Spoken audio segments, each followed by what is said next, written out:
Fjöldi uppboða á húseignum og höfuðborgarsvæðinu hefur meira en tvöfaldast frá bankahruni samkvæmt nýjum tölum frá sýslumannsembættunum.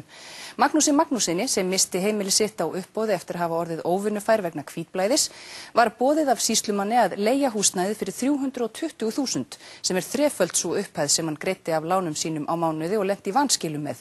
Hann spyr hvort þetta sé skjaldborgin heimilin í landinu.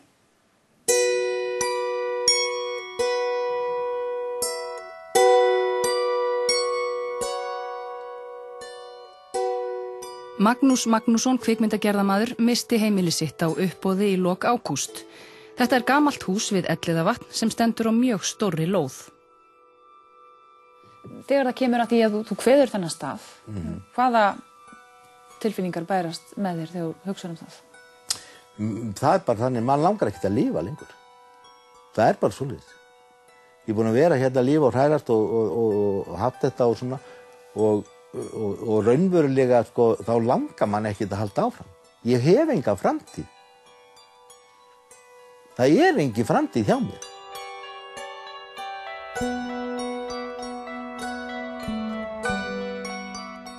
Kastljós leitaði upplýsinga fjölda uppboða hjá 3 stærstu sýslumannsembættum landsins, sýslumönnunum í Reykjavík, Kópavogi og Hafnarfirði. Tölurnar gilda bæði íbúðarhúsnæði og atvinnuhúsnæði.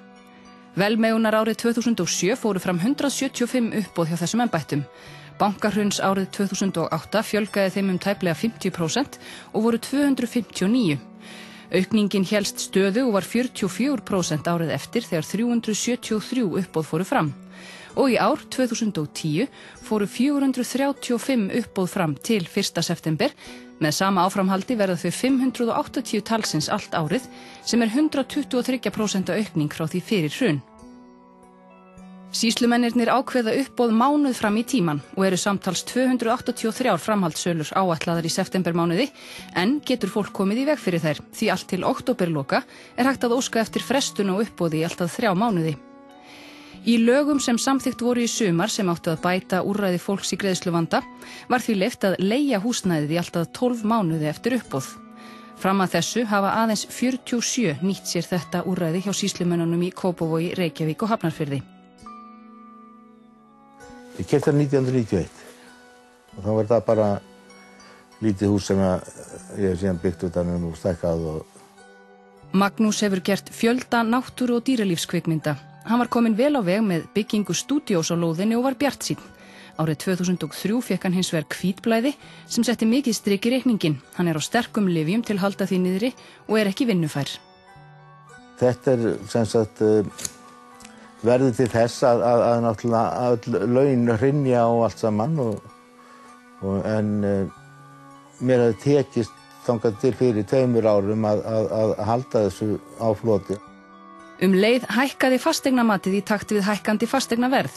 Eftir bankahrunið fór að halla undan fæti. Magnús leitaði þá til ráðgjafastofu heimilana sem hann vandar ekki kveðjurnar. Ég fer þarna fyrir tvígang í gegn og lausnin sem þau gátu veitt mér var svo að ég ætti svo mikla eignir að það væri ekkert hægt að gera fyrir mig.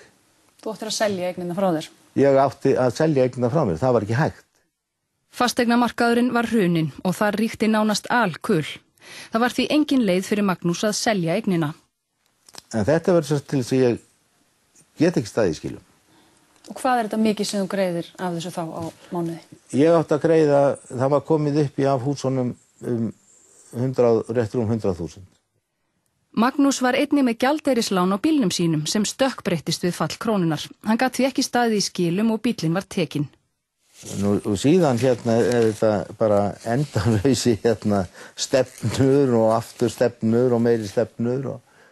Loks voru fasteignir Magnúsar boðnar upp af sýslumanni þann 25. ágúst síðastliðinn. Í sumar voru sett ný lög sem áttu að bæta réttarstöðu skuldara, umboðsmann skuldara og greiðsluaðlögun.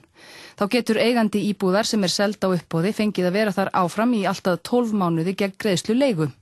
Sýslumaður bauð Magnúsi að leigja húsið í 3 mánuði en bent honum á að leigufjárhæðin miðast við fasteignamat samkvæmt viðmiðun frá dómsmálaráðuneyti. Og húsin eru metin á 70 milljónir og þú getur fengið að leigt fyrir 320.000 á mánuði. Þetta skjaldborgin. Maður sem getur ekki borgað ríflega 100.000 á mánuði af lánunum sínum, honum boðið að leigja húsið á 320.000. Já, ég hafði heyrt þetta áður, ég held þetta væri eitthvað vitleysa. Ég held þetta væri bara grín.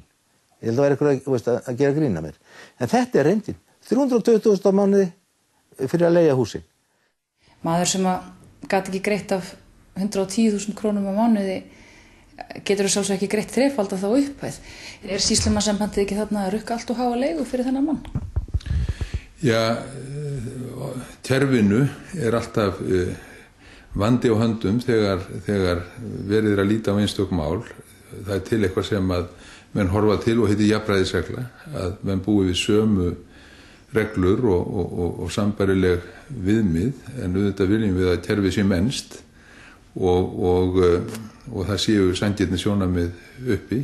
Ég þekki ekki þetta tilvik náið, alls ekki, og vil ekki ræða einstök dæmi þess vegna, en það er gott að færa þau fram